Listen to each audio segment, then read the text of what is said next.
Dipaksa menikah dengan bos rentenir gara-gara hutang ibu tiri, malam pertama aku pingsan karena kebrutalannya. Lepaskan gaunmu, perintahnya dengan suara kasar. Darmawan tidak sabar. Dia meraih belakang gaun saya, dan dengan satu tarikan kasar, resleting gaun itu terbuka. Gaun pengantin putih itu jatuh ke lantai, meninggalkan saya hanya dengan bra dan celana dalam. Tubuh saya yang putih bersih terpapar di bawah tatapan lapar Darmawan. Dia tersenyum puas, matanya menyapu tubuh saya dari atas ke bawah. Baru kali ini aku melihat tubuh secantik ini, katanya dengan nada sombong. Kau benar-benar istimewa, Zahra. Saya sering mendengar orang-orang di sekitar menyebut saya cantik. Kata mereka, tubuh saya semok, kulit saya putih bersih, dan rambut hitam panjang saya selalu terlihat mengkilap. Namun, kecantikan fisik ini tidak pernah benar-benar membawa saya pada kebahagiaan yang sempurna. Bahkan, kadang-kadang saya merasa seperti hidup dalam bayang-bayang kehidupan yang seharusnya lebih baik. Saya tinggal di sebuah desa kecil di Jawa Tengah. Rumah kami bukanlah rumah mewah, tapi cukup nyaman untuk keluarga kecil kami. Sebuah rumah panggung dengan dinding kayu tua dan atap seng yang kadang berbunyi saat hujan deras datang. Di halaman depan, ada pohon mangga yang sudah tua, tempat saya sering duduk ketika ingin melamun atau sekadar mencari udara segar setelah seharian bekerja di pabrik sepatu. Tidak banyak yang tahu, di balik senyum saya yang seringkali dipuji orang, ada luka-luka masa lalu yang belum sepenuhnya sembuh. Saya Zahra, umur saya 25 tahun, dan cerita hidup saya dimulai dengan kehilangan. Kehilangan ibu saya ketika saya masih berusia 7 tahun. Ibu meninggal karena penyakit yang tak bisa disembuhkan. Saat itu dunia saya runtuh. Ibu adalah orang yang paling saya cintai, satu-satunya orang yang membuat saya merasa aman. Setelah kepergiannya, ayahlah yang menjadi sandaran saya. Beliau adalah orang baik, tetapi kehilangan ibu membuatnya jadi pendiam, dan seringkali tampak rapuh. 2 tahun kemudian ayah memutuskan menikahi Bu Sari, seorang janda tanpa anak. Waktu itu, saya benci sekali dengan keputusan ayah. Bagaimana mungkin dia bisa membawa orang lain ke dalam rumah kami? Bukankah ibu baru saja pergi? Tapi ternyata, Bu Sari bukan wanita biasa. Dia keras, galak, tapi sayangnya juga sangat peduli. Ayah bilang bahwa dia menikahi Bu Sari karena alasan praktis. Dia mandul, jadi dia bisa fokus merawat kami berdua tanpa harus repot dengan anak-anak sendiri. Awalnya saya sulit menerima kehadirannya, tapi lama-kelamaan, saya mulai melihat bahwa dia punya caranya sendiri untuk mencintai kami. Caranya memasak makanan kesukaan saya. Caranya marah-marah, hanya untuk memastikan saya pulang tepat waktu dari pabrik. Bahkan caranya memarahi ayah, agar tidak terlalu lelah bekerja di sawah. Namun, kehidupan kami yang sederhana mulai goyah ketika masalah besar muncul. Suatu sore, saya sedang duduk di bawah pohon mangga, menikmati secangkir teh hangat setelah seharian bekerja. Matahari mulai tenggelam, warna langit berubah jingga, dan angin sejuk berhembus pelan. Saya merasa tenang, sampai Bu Sari tiba-tiba keluar dari rumah dengan wajah murung. Dia duduk di samping saya, matanya berkaca-kaca seperti sedang menahan sesuatu. "Zahra," katanya pelan. Suaranya terdengar bergetar. "Ada yang harus kamu tahu." Jantung saya langsung berdebar. Ada sesuatu yang salah, saya bisa merasakannya. "Ada apa, Bu?" tanya saya. Berusaha tenang meski hati saya sudah mulai cemas. Bu Sari menghela napas panjang. Aku punya hutang," katanya akhirnya. "Hutang dari mantan suamiku dulu. Aku pikir bisa melunasinya, tapi ternyata bunganya terus bertambah. Sekarang jumlahnya sudah sangat besar, dan aku tidak tahu harus bagaimana lagi." Saya terkejut. Hutang? Dari mantan suaminya? Ini pertama kalinya saya mendengarnya. "Berapa besar hutangnya, Bu?" tanya saya. Meski sebenarnya saya takut mendengar jawabannya. Bu Sari menunduk, tangannya gemetar. "Lebih dari 100 juta, Nak.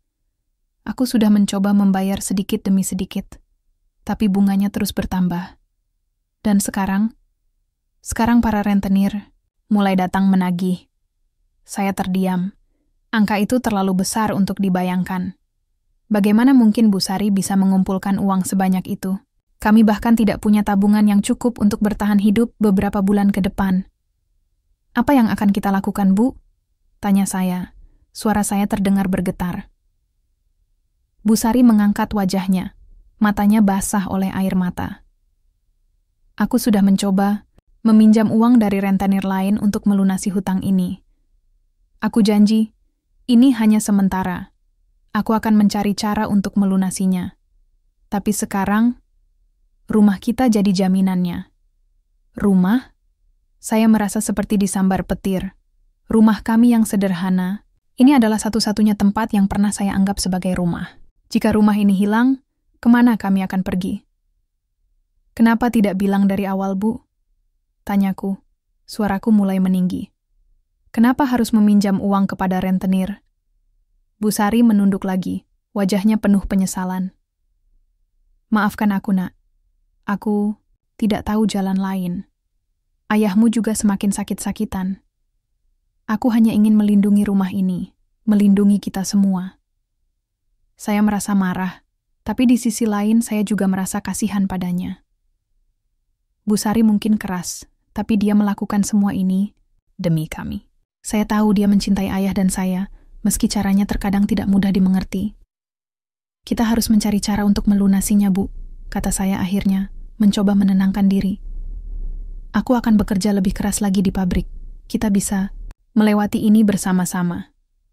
Bu Sari mengangguk, air matanya masih mengalir. Terima kasih, Zahra. Kamu anak yang baik. Saya tersenyum tipis, meski dalam hati saya merasa cemas. Apa yang akan terjadi jika kami tidak bisa melunasi hutang ini? Apakah rumah kami benar-benar akan disita? Pikiran-pikiran itu terus menghantui saya sepanjang malam. Esok paginya, saya bangun dengan perasaan gelisah. Matahari sudah tinggi, dan saya harus segera bersiap untuk pergi bekerja. Di dapur, Bu Sari sedang memasak sarapan seperti biasa, tapi suasana di rumah terasa berbeda. Ada ketegangan yang tak terucapkan di udara. Ayah duduk di meja makan, wajahnya tampak pucat. Ada apa ya? Tanya saya, khawatir melihat kondisinya. Ayah menghela napas panjang. Kemarin aku mendengar kabar buruk. Para rentenir itu semakin agresif. Mereka bilang kalau hutang tidak dilunasi dalam waktu dekat, mereka akan datang untuk menyita rumah. Saya merasa seperti ada batu besar yang menekan dada saya. Lalu, apa yang harus kita lakukan? Tanya saya. Suara saya terdengar lemah. Ayah menggeleng. Aku tidak tahu, Nak. Aku sudah tidak punya tenaga lagi untuk bekerja keras. Semua ini terlalu berat. Saya menatap ayah dengan perasaan campur aduk. Ayah yang dulunya kuat kini terlihat begitu rapuh. Saya tahu, beban ini terlalu besar untuk ditanggungnya sendirian. Kita harus tetap berusaha. Ya, kata saya, mencoba terdengar tegar meski hati saya hancur. Aku akan bekerja lebih keras lagi. Kita pasti bisa melewati ini. Ayah mengangguk, pelan. Tapi saya bisa melihat keraguan di matanya. Saya tahu, situasi ini tidak akan mudah. Tapi saya tidak punya pilihan lain. Saya harus mencari cara untuk melindungi keluarga saya, meski rasanya seperti berjalan di atas api. Setelah sarapan, saya bergegas ke pabrik. Sepanjang perjalanan, pikiran saya dipenuhi oleh kekhawatiran. Apa yang akan terjadi jika rumah kami benar-benar disita? Bagaimana cara kami bertahan hidup tanpa tempat tinggal? Pertanyaan-pertanyaan itu terus menghantui saya, membuat langkah saya terasa semakin berat. Namun, di tengah semua kecemasan itu, saya mencoba menguatkan diri. Saya tahu, saya tidak bisa menyerah begitu saja. Saya harus tetap berdiri tegak demi keluarga saya. Meski dunia terasa semakin gelap di sekitar saya. Hari itu, langit mendung sejak pagi. Udara terasa lebih berat dari biasanya, seolah-olah alam juga ikut merasakan ketegangan yang melingkupi hati saya. Saya sedang bekerja di pabrik sepatu, menyusun lusinan kotak kardus yang harus dikirim ke gudang. Tapi pikiran saya tidak bisa fokus pada pekerjaan. Saya terus memikirkan apa yang akan terjadi jika para rentenir datang ke rumah kami. Apakah mereka benar-benar akan menyita rumah? Bagaimana nasib ayah dan Bu Sari? Dan bagaimana dengan saya? Tepat saat jam istirahat tiba, telepon dari Bu Sari membuat jantung saya berdebar kencang. "Zahra, pulanglah sekarang," katanya dengan suara gemetar. Mereka sudah datang. Saya langsung meninggalkan pekerjaan tanpa sempat mengganti seragam pabrik saya. Celana jeans ketat dan kaos polos yang saya kenakan masih lengket karena keringat setelah seharian bekerja. Tapi saya tidak punya waktu untuk berganti baju. Saya hanya ingin segera sampai di rumah. Sepanjang perjalanan, saya mencoba menenangkan diri. Mungkin ini hanya kunjungan biasa, pikir saya. Mungkin mereka hanya ingin memberikan peringatan agar kami segera melunasi hutang. Namun, dalam hati, saya tahu bahwa ini bukan hal yang sederhana. Rentenir tidak pernah datang hanya untuk sekadar memberi peringatan. Mereka datang untuk menuntut hak mereka, dengan cara apapun. Ketika saya sampai di rumah, suasana di halaman sudah tegang. Di depan pintu, ada dua pria bertubuh besar dengan wajah garang. Salah satunya tampak seperti anak buah yang biasa saya lihat di sinetron-sinetron tentang preman. Yang satu lagi, pria paruh baya dengan tubuh tegap dan postur yang sangat berwibawa, duduk di kursi bambu di teras rumah. Dia mengenakan kemeja hitam yang rapi, celana panjang, dan sepasang sepatu kulit yang mengkilap. Matanya tajam, seperti elang yang sedang memburu mangsanya. Pria itu adalah bos rentenir, Darmawan. "Ini dia, Pak," kata salah satu anak buahnya sambil menunjuk ke arah saya. Darmawan langsung menoleh, dan matanya memandangi saya dari atas hingga bawah. Saya merasa tidak nyaman, seperti seekor burung yang sedang diamati oleh pemangsa. Bu Sari keluar dari dalam rumah dengan wajah pucat. Dia mengisyaratkan saya untuk masuk, tapi Darmawan menghentikan saya. "Sebentar, Nona," katanya dengan suara berat, mengandung nada otoriter yang sulit diabaikan. Saya berdiri di tempat, merasa canggung dan takut. Darmawan bangkit dari kursinya, langkahnya mantap saat mendekati saya. Dia berhenti tepat di hadapan. Saya, pandangannya masih belum lepas dari wajah saya. "Namamu Zahra?" tanyanya dengan nada datar. Saya mengangguk pelan. Suara saya tersangkut di tenggorokan. Iya, Pak." Dia tersenyum tipis, tapi senyuman itu sama sekali tidak menenangkan. Justru, ada sesuatu di balik tatapannya yang membuat saya merinding. "Aku tidak tahu kalau Bu Sari punya putri secantik ini," katanya dengan nada yang terdengar seperti pujian, tapi lebih mirip sindiran. Bu Sari buru-buru maju ke depan, mencoba mengalihkan perhatian. "Pak Darmawan, tolong beri kami kesempatan. Kami akan segera melunasi hutang ini," katanya dengan suara gemetar. Darmawan tertawa kecil, tapi tawanya dingin. "Kesempatan? Sudah berapa kali aku memberimu kesempatan, Bu Sari? Hutangmu semakin menumpuk, dan aku mulai kehabisan kesabaran." Saya merasa darah saya berdesir. Saya tahu ini bukan saatnya diam. Saya harus berbuat sesuatu. "Pak," kata saya dengan suara yang bergetar tapi mencoba terdengar tegas, "tolong beri kami waktu. Saya akan bekerja lebih keras lagi untuk membantu melunasi hutang ini." Darmawan menatap saya dengan intens, seolah-olah sedang mempertimbangkan sesuatu. "Bekerja lebih keras?" Ulangnya, nada suaranya terdengar seperti sindiran. "Berapa lama lagi kalian butuh waktu? 5 tahun? 10 tahun? Saya merasa semakin kecil di bawah tatapannya. "Berapapun waktu yang dibutuhkan, Pak. Kami akan membayarnya," kata saya. Meski dalam hati saya sendiri tidak yakin apakah saya bisa memenuhi janji itu. Darmawan terdiam selama beberapa detik yang terasa seperti berjam-jam. Lalu, dia tersenyum lagi. Senyuman yang membuat saya semakin merinding. "Baiklah, Zahra," katanya akhirnya. "Aku akan memberimu kesempatan, tapi dengan syarat." "Syarat apa, Pak?" tanya saya. Hati saya mulai berdebar lebih kencang. Darmawan melangkah mendekat, suaranya turun menjadi hampir berbisik. "Kau menikah denganku. Hutang ibumu lunas, dan kalian bisa tetap tinggal di rumah ini." Saya tercekat. Apa yang baru saja dia katakan? Menikah dengannya? Saya merasa seperti disiram air dingin. Tubuh saya membeku, dan kata-kata itu terngiang-ngiang di kepala saya. Apa?" bisik saya, Suara saya nyaris tak terdengar. Kau dengar? Aku dengan jelas, Zahra, katanya dengan nada yang lebih tegas. Menikah denganku dan semua masalahmu selesai. Saya mundur selangkah, mencoba menjauh dari tatapannya yang menusuk. Tidak mungkin, seru saya. Suara saya mulai meninggi. Saya tidak bisa melakukan itu. Darmawan tersenyum lagi, kali ini dengan nada sinis. Kau pikir kalian punya pilihan lain? Kalau kau menolak, rumah ini akan kurebut besok juga. Busari buru-buru maju ke depan, wajahnya penuh kepanikan.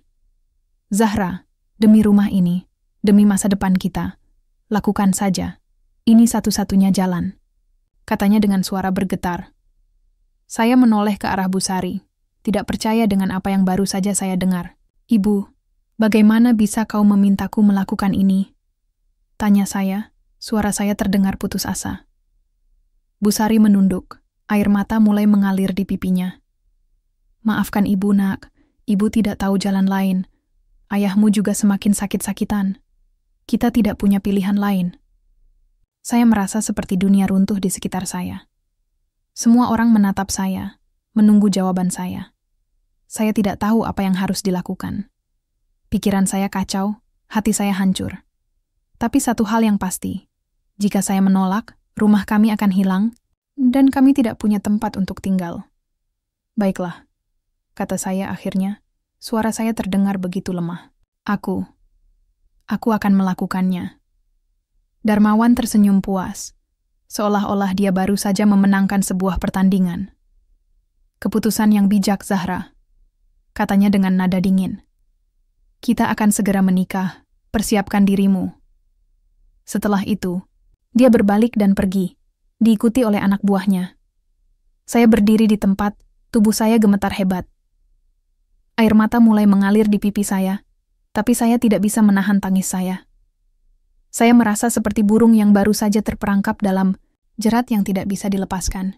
Malam itu, saya duduk di tepi ranjang besar yang dipenuhi taburan bunga mawar.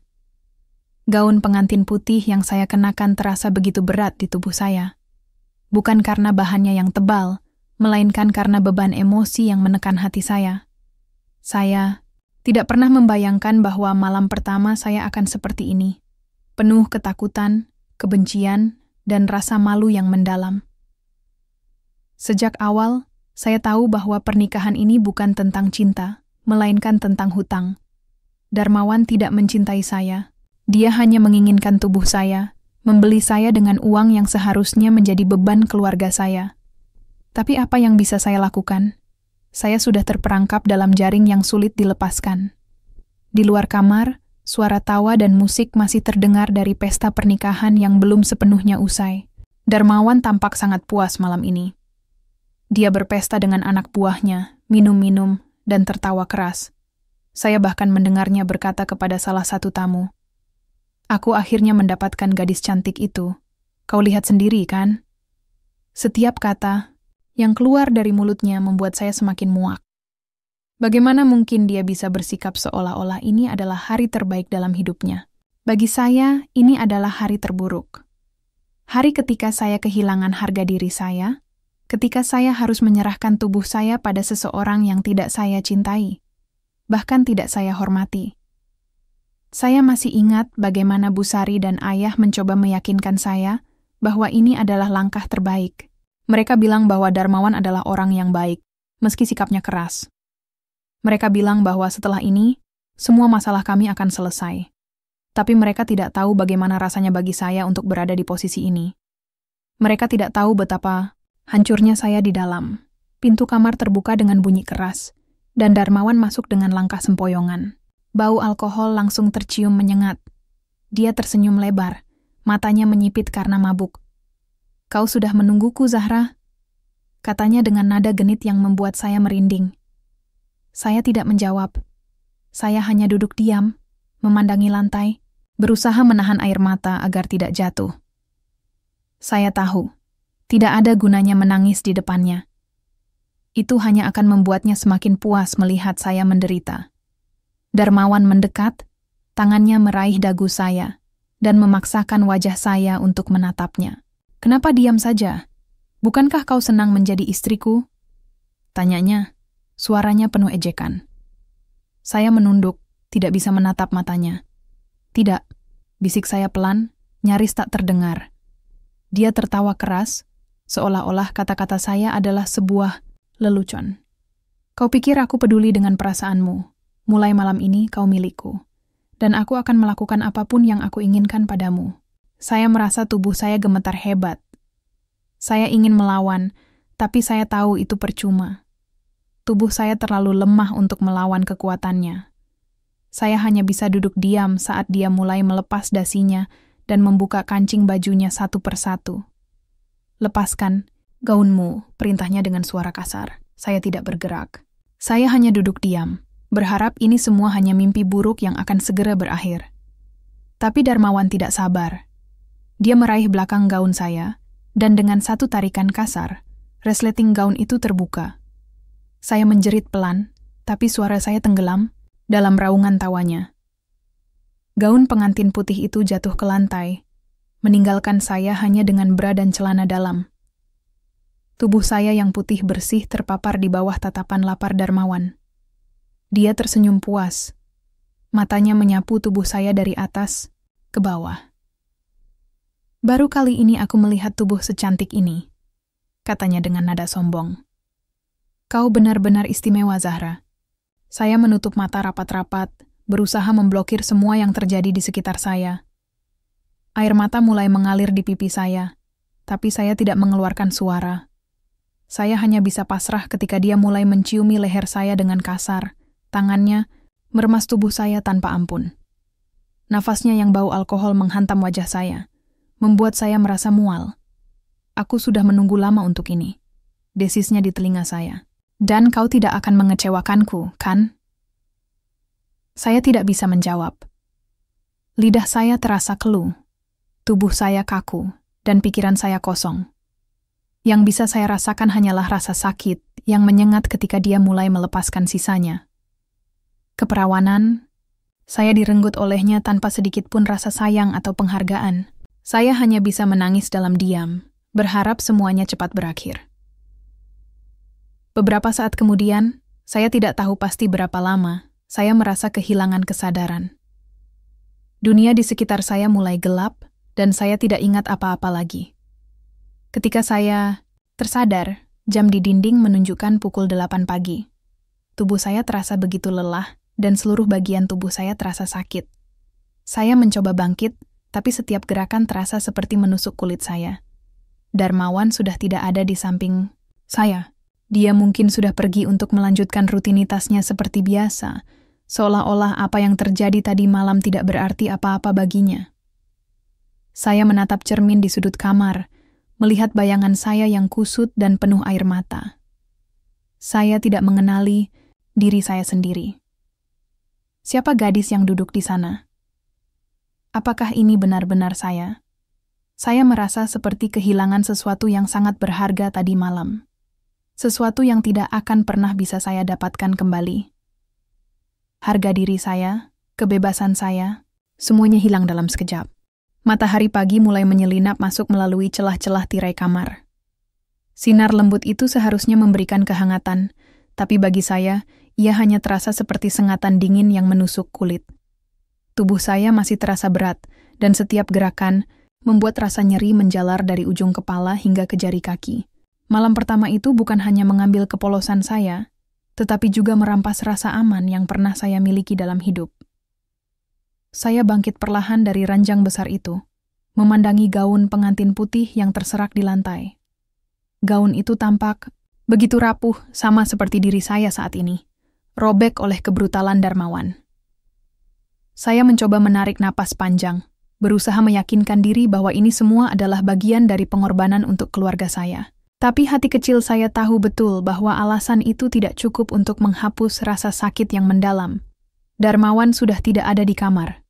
Dia pasti sudah pergi ke kantor, atau mungkin sedang bertemu dengan anak buahnya.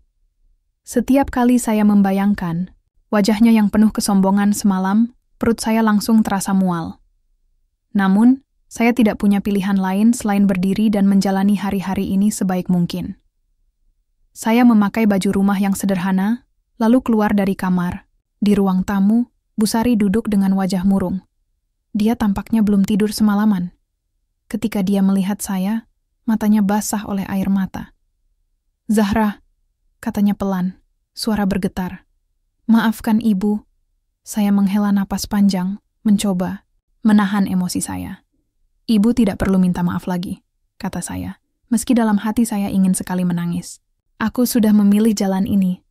Bu Sari menggeleng pelan. "Tapi Ibu tahu betapa beratnya ini untukmu. Ibu hanya ingin melindungi rumah ini."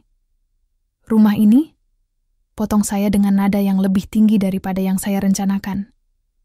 "Apa artinya rumah ini jika aku harus kehilangan segalanya untuk menjaganya?" Bu Sari terdiam, tidak bisa menjawab. Dia menundukkan wajahnya, tangannya gemetar. Saya merasa bersalah karena telah membentaknya. Dia hanya melakukan apa yang dia anggap benar. Tapi bagaimana mungkin dia bisa memahami apa yang saya rasakan? Setelah percakapan singkat itu, saya memutuskan untuk pergi ke dapur. Saya ingin membuat sarapan untuk ayah, meskipun nafsu makan saya sendiri hilang sepenuhnya.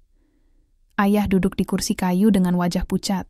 Dia tampak lebih tua dari biasanya, dan tubuhnya terlihat semakin rapuh. "Ayah, makanlah dulu," kata saya sambil meletakkan semangkuk bubur di depannya. Ayah mengangguk pelan, tapi matanya kosong.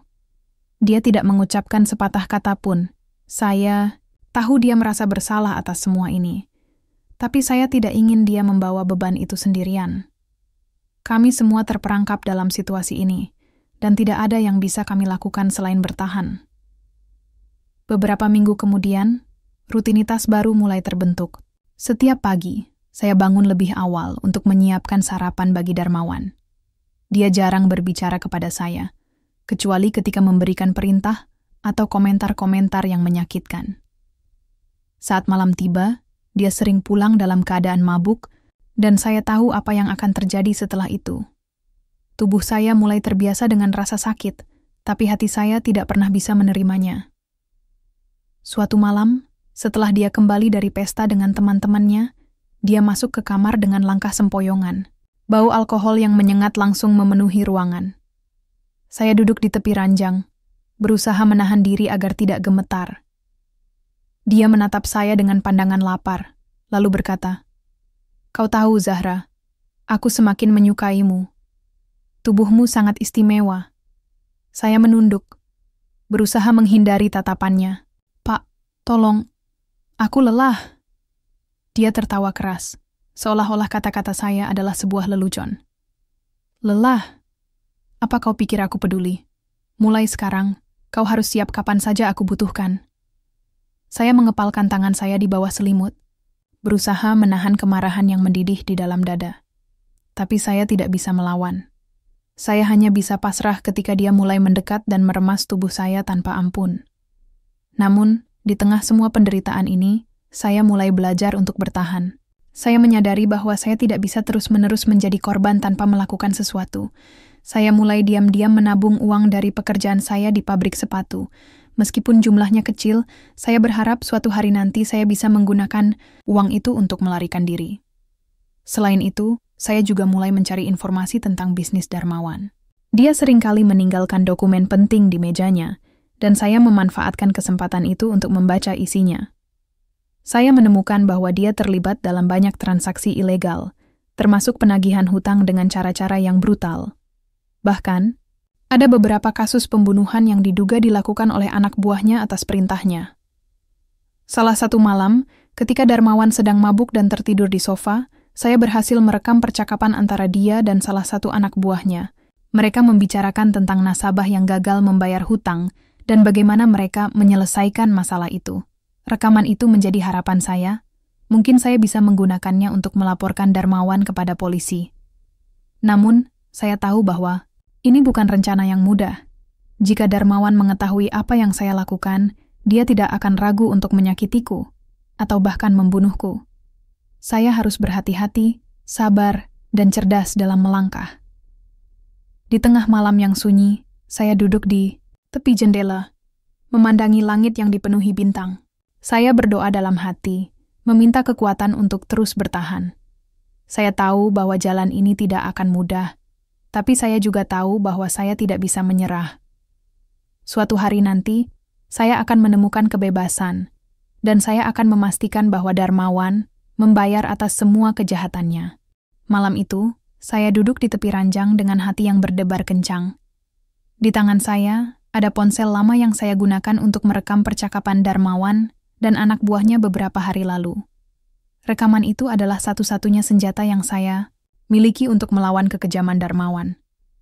Tapi setiap kali saya memikirkan risiko yang harus saya tanggung jika ketahuan, tubuh saya gemetar hebat. Saya tidak bisa terus hidup seperti ini, hanya menjadi boneka dalam genggamannya. Saya perlu keluar dari bayang-bayang ini, meskipun jalan yang harus saya tempuh penuh bahaya. Setiap malam, saya memutar ulang rekaman itu dalam hati, mencoba mengingat setiap detail penting.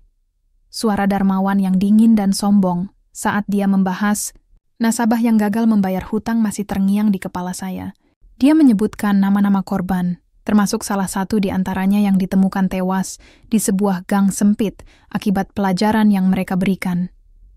Kita harus membereskan masalah ini secepatnya, kata Darmawan dalam rekaman itu. Kalau mereka tidak bisa bayar, kita harus pastikan mereka tidak punya kesempatan untuk kabur. Itu adalah bukti nyata bahwa Darmawan terlibat dalam pembunuhan. Dan bukti itulah yang akan saya gunakan untuk menjatuhkannya. Namun saya tahu bahwa langkah ini tidak bisa dilakukan sembarangan. Darmawan memiliki banyak anak buah yang selalu siap mengeksekusi perintahnya. Jika dia curiga sedikit saja, nyawa saya mungkin akan menjadi taruhannya. Pagi berikutnya, saya bangun lebih awal dari biasanya. Darmawan sudah pergi ke kantor, meninggalkan rumah dalam keheningan yang menyesakkan. Saya memutuskan untuk mengunjungi Bu Sari di dapur. Dia sedang memasak sayur lodeh, tapi wajahnya tampak murung seperti biasa. Sejak saya menikah dengan Darmawan, dia jarang tersenyum. Mungkin dia merasa bersalah atas semua ini, atau mungkin dia juga merasa takut. "Bu," panggil saya pelan, sambil duduk di kursi kayu dekat meja makan. "Ada hal penting yang ingin aku bicarakan." Bu Sari menoleh. Matanya penuh rasa penasaran. "Apa, Nak?" Saya menghela napas panjang, mencoba merapikan kata-kata dalam pikiran saya. "Bu, aku menemukan sesuatu tentang Pak Darmawan." "Bu," Sari langsung menatap saya dengan waspada. "Apa maksudmu?" "Aku mendengar percakapannya dengan anak buahnya," kata saya. Suara saya bergetar namun tetap berusaha tenang. "Dia terlibat dalam banyak hal buruk, Bu, termasuk pembunuhan." Bu Sari tampak terkejut. Dia menaruh sendok pengaduk di meja, lalu mendekat ke arah saya. "Zahra, apa kau yakin? Jangan sampai salah paham." "Aku yakin, Bu," potong saya dengan nada lebih tegas. "Aku merekam percakapan mereka secara diam-diam. Itu bisa jadi bukti untuk melaporkan dia ke polisi." Bu Sari terdiam, wajahnya penuh keraguan. "Tapi, Zahra, kalau sampai ketahuan, apa yang akan terjadi padamu? Kau tahu betapa berbahayanya." "Orang itu," saya mengangguk pelan.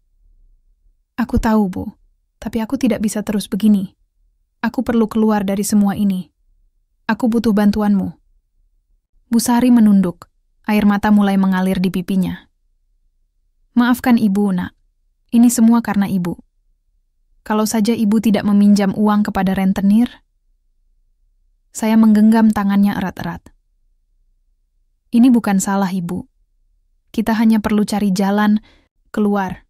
Bantu aku, Bu. Aku tidak bisa melakukannya sendiri." Setelah beberapa saat berpikir, Bu Sari akhirnya mengangguk. "Baiklah, Zahra. Ibu akan membantu. Tapi kita harus sangat hati-hati." Beberapa hari kemudian, saya mulai merencanakan langkah selanjutnya. Saya tahu bahwa saya tidak bisa langsung melapor ke polisi tanpa persiapan matang. Darmawan memiliki banyak informan di sekitar kami, dan jika ada kebocoran informasi, dia akan langsung mengetahuinya. Oleh karena itu, saya memutuskan untuk meminta bantuan Arif, teman lama saya yang bekerja sebagai pegawai kantor kecamatan. Arif adalah orang yang bisa saya percaya, dan dia seringkali memberikan nasihat bijak ketika saya menghadapi masalah. Suatu sore, saya diam-diam pergi ke warung kopi kecil di pinggir desa, tempat Arif biasa nongkrong. Dia sedang duduk di sudut ruangan, asyik membaca koran. Ketika melihat saya, dia langsung tersenyum ramah. "Zahra, sudah lama tidak bertemu," katanya sambil menepuk kursi kosong di sebelahnya. "Apa kabar?" Saya duduk dengan ragu-ragu, mencoba menahan air mata yang hampir jatuh. "Arif, aku butuh bantuanmu." Arif langsung serius mendengar nada suara saya. "Ada apa, Zahra? Ceritakan padaku." Dengan hati-hati, saya menjelaskan semua yang telah terjadi. Tentang pernikahan paksa dengan Darmawan, malam pertama yang brutal dan rekaman yang saya temukan. Arif mendengarkan dengan penuh perhatian, wajahnya semakin muram seiring cerita saya berlanjut. "Zahra," katanya setelah saya selesai bercerita, "ini sangat berbahaya. Tapi kau benar, kita tidak bisa membiarkan orang seperti Darmawan terus melakukan kejahatan." Saya mengangguk pelan. "Aku tahu, tapi aku tidak tahu harus mulai dari mana." Arif berpikir sejenak, lalu berkata, "Kita harus melaporkan ini ke polisi, tapi kita butuh strategi yang aman. Aku kenal seorang penyidik senior di kantor polisi. Dia orang yang bisa dipercaya. Aku akan mengatur pertemuan dengannya." Saya merasa lega mendengar kata-katanya. Untuk pertama kalinya dalam beberapa bulan terakhir, saya merasa ada harapan. "Terima kasih, Arif. Aku sangat bersyukur kau mau membantu. Namun, rencana ini tidak berjalan semulus yang saya harapkan." Beberapa hari setelah pertemuan dengan Arif, saya mulai merasa ada yang tidak beres. Darmawan tiba-tiba menjadi lebih protektif dan seringkali menanyakan kemana saya pergi. Dia bahkan mulai memeriksa isi tas saya dan mengecek riwayat panggilan telepon saya. "Kenapa belakangan ini kau sering keluar rumah?" tanyanya suatu malam. Nadanya dingin dan penuh ancaman. "Aku hanya pergi ke pasar," jawab saya cepat, berusaha terlihat tenang meski jantung saya berdebar kencang. "Untuk beli kebutuhan dapur." Darmawan menyipitkan matanya, seolah-olah mencoba membaca pikiran saya. "Jangan coba-coba berbohong padaku, Zahra. Aku tidak suka kalau istriku punya rahasia." Saya menunduk, berusaha menahan diri agar tidak gemetar. "Aku tidak punya rahasia apa-apa, Pak." Dia tidak menjawab, tapi tatapannya membuat saya merinding. Saya tahu dia mulai curiga. Saya harus lebih berhati-hati. Akhirnya, tiba waktunya untuk bertemu dengan penyidik yang disebutkan Arif. Pertemuan itu diatur di sebuah kedai kopi kecil di luar kota, tempat yang cukup aman untuk tidak menarik perhatian. Saya datang dengan hati yang berdebar-debar, membawa ponsel yang berisi rekaman penting itu. Penyidik itu bernama Pak Rudi. Dia seorang pria paruh baya dengan sorot mata tajam dan sikap yang sangat profesional. Setelah mendengarkan cerita saya dan memeriksa rekaman tersebut, dia mengangguk pelan. "Ini adalah bukti yang kuat, Zahra," katanya dengan nada serius. "Tapi kita harus bergerak cepat. Orang seperti Darmawan tidak akan tinggal diam jika dia mengetahui bahwa kita sedang menyelidikinya." Saya mengangguk, perasaan campur aduk antara lega dan takut. "Apa yang harus aku lakukan sekarang, Pak?" "Kami akan mulai dengan mengumpulkan bukti tambahan," jawab Pak Rudi. "Selama itu, kamu harus tetap berhati-hati. Jangan biarkan dia curiga." Saya merasa ada harapan baru muncul di depan mata saya. Meskipun jalan ini penuh risiko, saya tahu bahwa saya tidak bisa mundur lagi. Saya harus melawan demi kebebasan saya dan masa depan keluarga saya. Hari-hari berikutnya terasa seperti berjalan di atas tali yang rapuh. Setiap langkah yang saya ambil harus hati-hati, karena satu kesalahan saja bisa membuat semua rencana runtuh. Saya mencoba bersikap normal di depan Darmawan, meskipun setiap kali dia menatap saya dengan pandangan curiga, jantung saya seperti ingin melompat keluar dari dada. Dia semakin sering mengamati gerak-gerik saya, bahkan memeriksa ponsel dan tas saya tanpa alasan yang jelas. Namun saya berhasil menyembunyikan rekaman penting itu di tempat yang tidak pernah disentuhnya, di balik deretan buku tua milik ayah di lemari kayu. Pagi itu, Darmawan tampak lebih tenang dari biasanya. Dia sedang membaca koran sambil minum kopi di ruang tamu.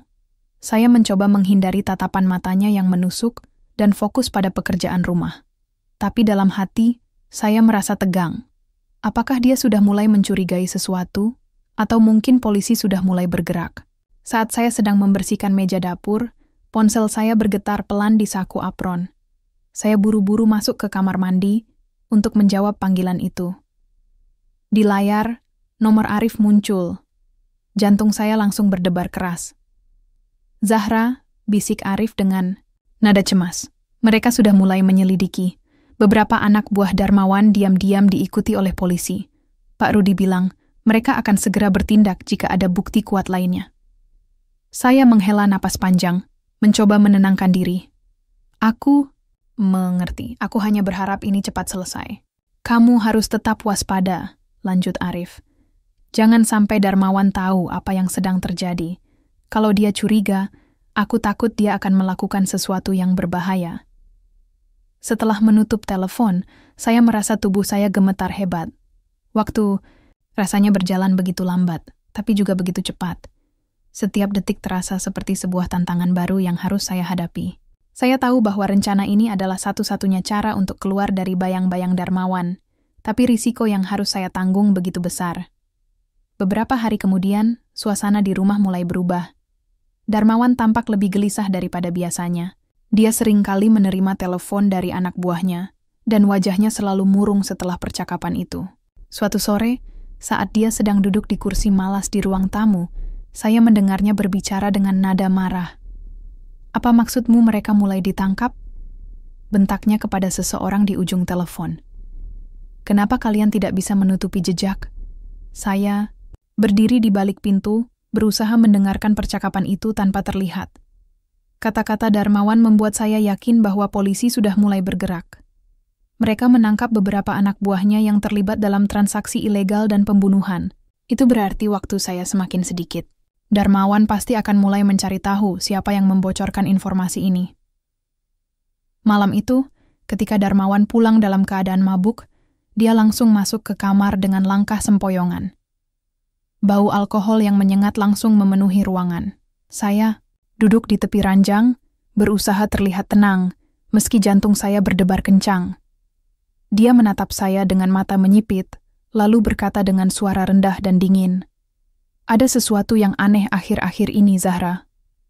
Saya menelan ludah, mencoba menjaga ekspresi wajah saya tetap datar. "Apa maksudmu, Pak?" Dia mendekat, tatapannya tajam seperti elang yang sedang memburu mangsanya.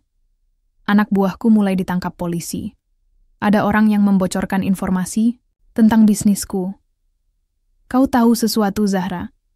Saya menggeleng cepat, berusaha menahan gemetar di tubuh saya. "Tidak, Pak. Aku tidak tahu apa-apa." Darmawan tersenyum sinis, lalu meraih dagu saya dengan kasar. "Jangan bohong padaku. Aku tidak suka kalau istriku punya rahasia." Saya menunduk, air mata mulai menggenang di mata saya. "Aku tidak punya rahasia apa-apa, Pak." Dia melepaskan dagu saya dengan kasar, lalu tertawa dingin. "Baiklah, aku harap kau benar-benar tidak tahu apa-apa. Kalau aku tahu kau berbohong, kau akan menyesal." Setelah itu dia pergi ke kamar mandi, meninggalkan saya sendirian dengan rasa takut yang semakin menguat. Saya tahu bahwa rencana ini semakin berbahaya. Jika Darmawan mengetahui bahwa saya terlibat, dia tidak akan ragu untuk menyakitiku. Beberapa hari kemudian, kabar besar akhirnya datang.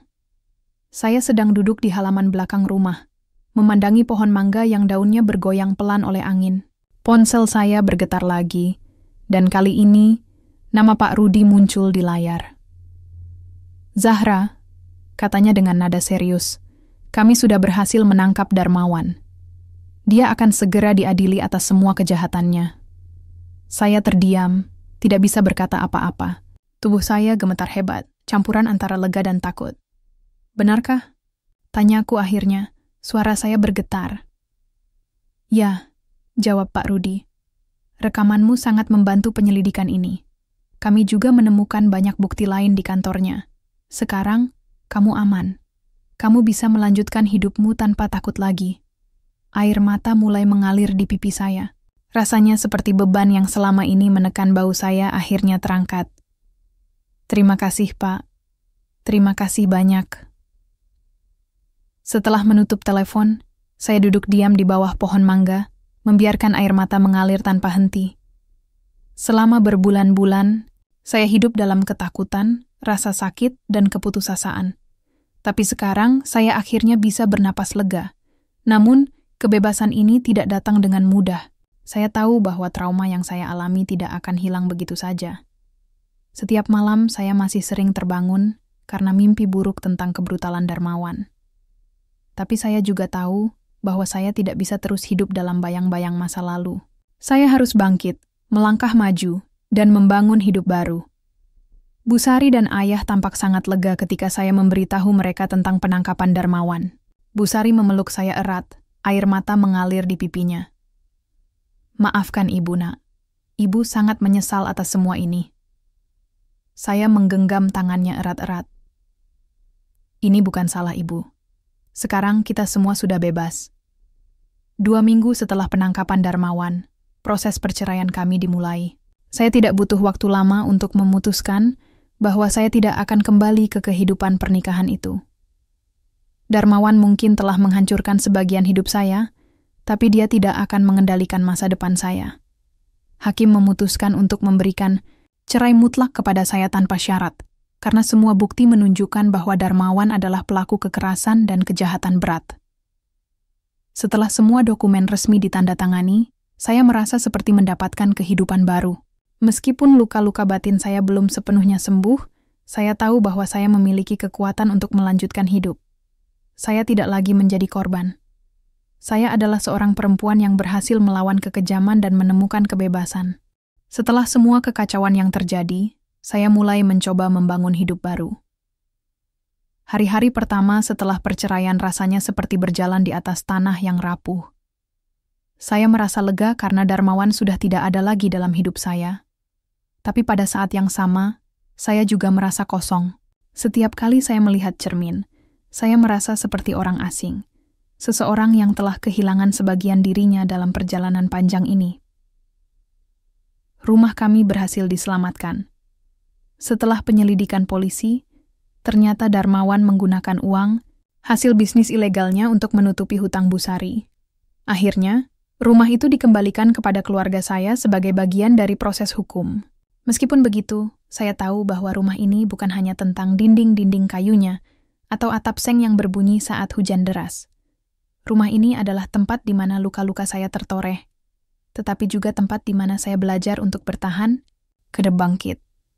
Bu Sari dan ayah tampak lebih tenang sekarang. Mereka sering mengajak saya bicara, mencoba meyakinkan saya bahwa semuanya akan baik-baik saja.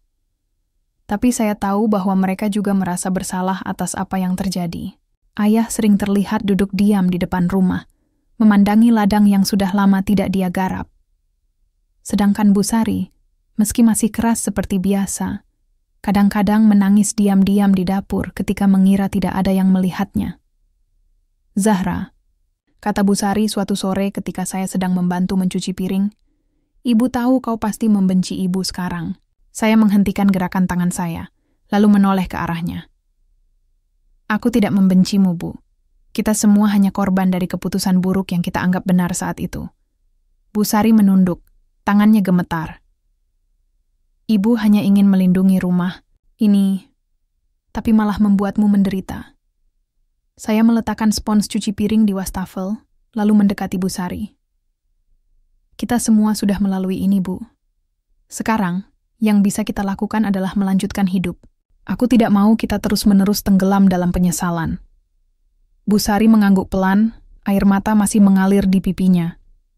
Dia kemudian memeluk saya erat, dan untuk pertama kalinya dalam waktu yang lama, saya merasa ada kedamaian di antara kami. Namun, meski saya mencoba melanjutkan hidup, trauma masa lalu masih sering menghantui saya. Setiap kali saya mendengar suara langkah kaki berat atau bau alkohol, tubuh saya langsung membeku. Mimpi buruk tentang malam pertama dengan Darmawan seringkali mengganggu tidur saya. Kadang-kadang, saya terbangun dengan napas tersengal-sengal, keringat dingin menetes di wajah saya. Tapi saya tidak bisa terus begini. Saya harus belajar untuk menghadapi rasa takut itu. Salah satu cara yang saya temukan adalah dengan kembali bekerja di pabrik sepatu. Rutinitas harian di sana memberikan saya sedikit pengalaman normalitas. Di sana, saya bisa fokus pada pekerjaan dan melupakan pikiran-pikiran gelap yang sering kali muncul. Suatu hari, saat istirahat siang, saya sedang duduk sendirian di bawah pohon besar di halaman pabrik. Matahari bersinar terik, tapi bayangan pohon memberikan sedikit kelegaan. Saya sedang menikmati secangkir teh hangat ketika seseorang mendekati saya. "Zahra?" Panggil suara itu pelan. Saya menoleh dan melihat Arif berdiri di sana, senyumnya lembut seperti biasa. "Arif!" seru saya, sedikit terkejut. "Apa yang kamu lakukan di sini?" "Aku sedang mencari pekerjaan baru," katanya sambil duduk di samping saya. "Kebetulan aku mendengar bahwa pabrik ini sedang membuka lowongan." Saya tersenyum tipis. "Jadi, kamu akan bekerja di sini juga?" "Sepertinya iya," jawabnya sambil mengangguk. "Aku senang bisa bertemu denganmu lagi. Bagaimana kabarmu?" "Apakah sudah lebih baik?" Saya menunduk, mencoba menyembunyikan ekspresi murung saya. "Masih ada sesekali mimpi buruk, tapi aku mencoba untuk terus maju." Arif mengangguk, matanya penuh empati. "Aku tahu ini tidak mudah, tapi aku yakin kau bisa melalui ini. Kamu adalah salah satu orang terkuat yang pernah aku kenal." Pujian itu membuat saya tersenyum, meski dalam hati saya merasa ragu. "Terima kasih, Arif. Kata-katamu selalu membuatku merasa lebih baik." Dia tersenyum lebar. "Itu karena aku percaya padamu. Kau pantas mendapatkan kebahagiaan setelah semua yang kau lalui." Beberapa minggu kemudian, Arif resmi bekerja di pabrik yang sama dengan saya. Kami sering mengobrol di sela-sela istirahat, membicarakan hal-hal ringan seperti film favorit atau rencana liburan singkat ke desa tetangga. Kehadirannya memberikan warna baru dalam hidup saya yang monoton. Dia tidak pernah memaksakan apapun, hanya mendengarkan ketika saya butuh berbicara dan memberikan dukungan ketika saya merasa lelah. Suatu sore, setelah jam kerja selesai, Arif mengajak saya mampir ke warung kopi kecil tempat kami pertama kali bertemu dengan Pak Rudi. Saya sempat ragu, tapi akhirnya saya setuju. Warung itu terasa begitu familiar, meski suasana di dalamnya jauh lebih ramai dibandingkan dulu. "Kenapa kamu mengajakku ke sini?" tanya saya sambil menyeruput teh manis yang dipesankan Arif. Arif tersenyum kecil. "Aku hanya ingin mengenang momen ketika kita pertama kali membicarakan rencana melawan Darmawan. Itu adalah awal dari perubahan besar dalam hidupmu." Saya mengangguk. Pelan, ingatan itu masih segar dalam pikiran saya. "Ya, aku juga tidak akan pernah melupakan hari itu. Kamu adalah orang pertama yang percaya padaku." Arif menatap saya dengan pandangan lembut. "Zahra, aku ingin mengatakan sesuatu. Ini mungkin terdengar aneh, tapi aku sangat peduli padamu. Aku tahu ini bukan waktu yang tepat untuk membicarakan perasaan, tapi aku tidak bisa terus menyembunyikannya." Saya terdiam, jantung saya berdebar kencang. Saya tidak pernah berpikir bahwa Arif memiliki perasaan seperti itu kepada saya. "Arif," kata saya pelan, mencoba mencari kata-kata yang tepat. "Kamu tidak perlu menjawab sekarang." Lanjutnya cepat, seolah-olah khawatir akan membuat saya tidak nyaman. "Aku hanya ingin kau tahu bahwa aku di sini untukmu. Jika suatu hari nanti kau siap untuk membuka hati, aku akan menunggu." Saya merasa ada kehangatan yang lama tidak saya rasakan mulai menyebar di dada saya. "Terima kasih, Arif. Aku belum siap untuk membicarakan soal cinta. Tapi aku sangat menghargai perasaanmu." Arif tersenyum, lalu mengangguk. "Aku mengerti. Aku hanya ingin kau tahu bahwa ada seseorang yang peduli padamu dengan sepenuh hati." Di malam yang sunyi, saya duduk di tepi jendela kamar, memandangi langit yang dipenuhi bintang. Pikiran saya dipenuhi oleh kata-kata Arif. Meskipun saya belum siap untuk membuka hati, saya merasa ada harapan baru yang mulai tumbuh dalam hidup saya. Saya tidak lagi sendirian. Ada orang-orang yang peduli pada saya, yang mendukung saya untuk terus maju. Trauma masa lalu mungkin tidak akan hilang sepenuhnya, tapi saya tahu bahwa saya memiliki kekuatan untuk melanjutkan hidup. Saya akan terus berjuang, terus berusaha, dan terus berharap. Suatu hari nanti, saya akan menemukan kedamaian yang sebenarnya. Kedamaian yang tidak hanya datang dari lingkungan sekitar, tetapi juga dari dalam diri saya sendiri. Setahun telah berlalu sejak kejatuhan Darmawan dan perpisahan kami yang pahit. Setiap kali saya melihat berita tentang kasusnya di televisi, saya merasa lega bahwa dia tidak akan pernah bisa menyakiti orang lain lagi. Namun, ada bagian dari saya yang masih terus memproses semua yang terjadi. Trauma mendalam yang sulit dihapus begitu saja. Tapi hidup harus terus berjalan. Dan saya belajar untuk tidak membiarkan masa lalu mengendalikan langkah saya. Kini, saya mulai menata ulang hidup saya dengan cara-cara kecil yang memberi makna besar. Pabrik sepatu tempat saya bekerja menjadi pelariannya setiap hari. Rutinitas sederhana seperti menyusun kotak kardus, menjahit sol sepatu, atau bahkan sekadar berbincang ringan dengan rekan kerja membuat saya merasa lebih normal. Ada sesuatu yang menenangkan dalam kebiasaan harian ini. Rasanya seperti akhirnya saya menemukan kembali irama hidup yang sempat hilang. Namun, bukan hanya pekerjaan yang membantu saya pulih. Arif juga menjadi bagian penting dalam proses penyembuhan saya. Dia selalu ada di sana, tanpa meminta apapun sebagai balasan. Setiap kali saya merasa cemas atau gelisah, dia dengan sabar mendengarkan cerita saya, menawarkan bahu untuk bersandar, dan bahkan hanya diam ketika saya butuh waktu untuk merenung. Perlahan tapi pasti, kehadirannya mulai mengisi celah kosong di hati saya yang lama terabaikan.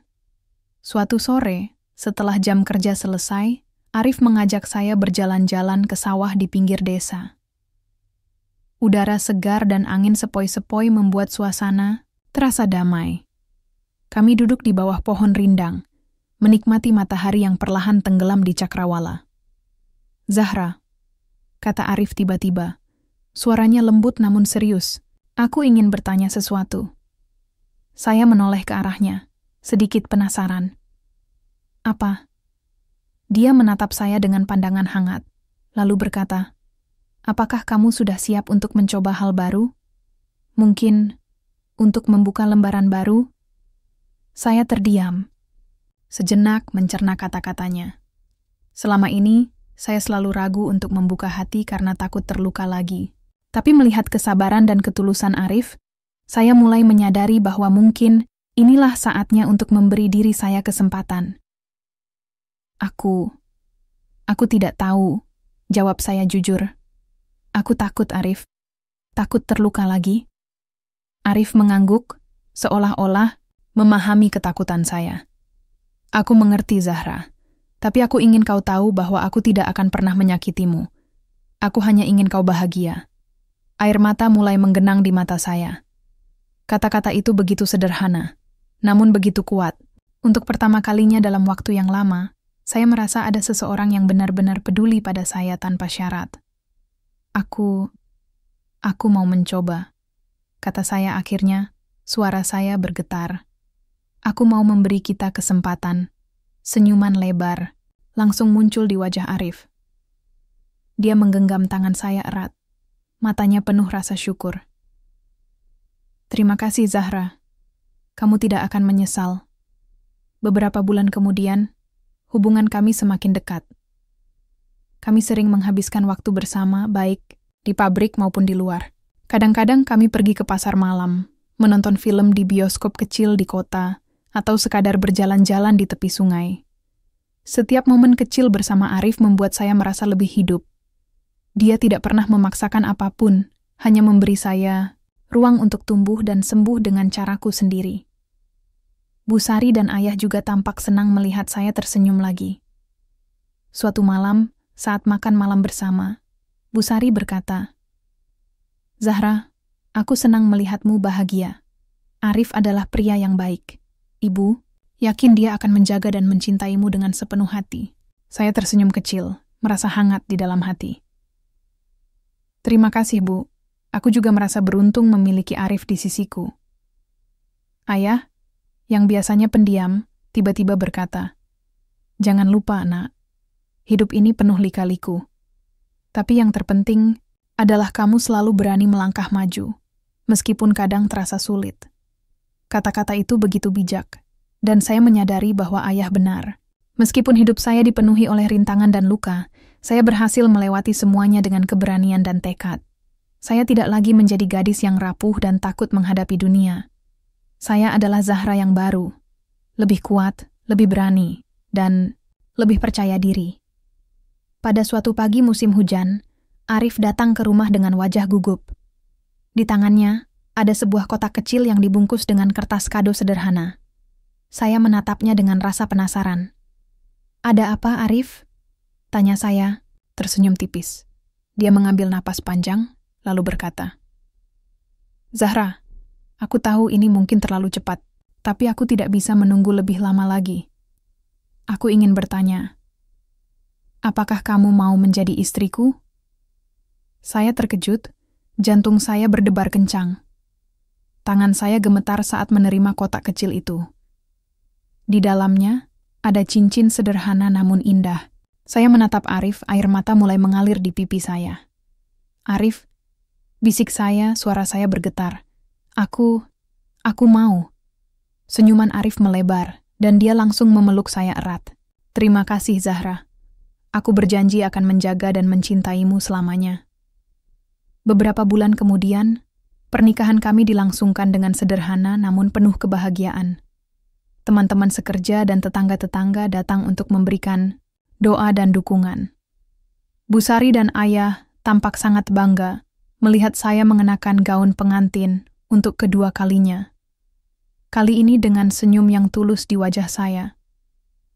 Di bawah langit biru yang cerah, saya berdiri di samping Arif, memegang tangannya dengan erat. Saya tahu bahwa perjalanan hidup saya tidak akan selalu mudah. Tapi saya juga tahu bahwa saya tidak sendirian lagi.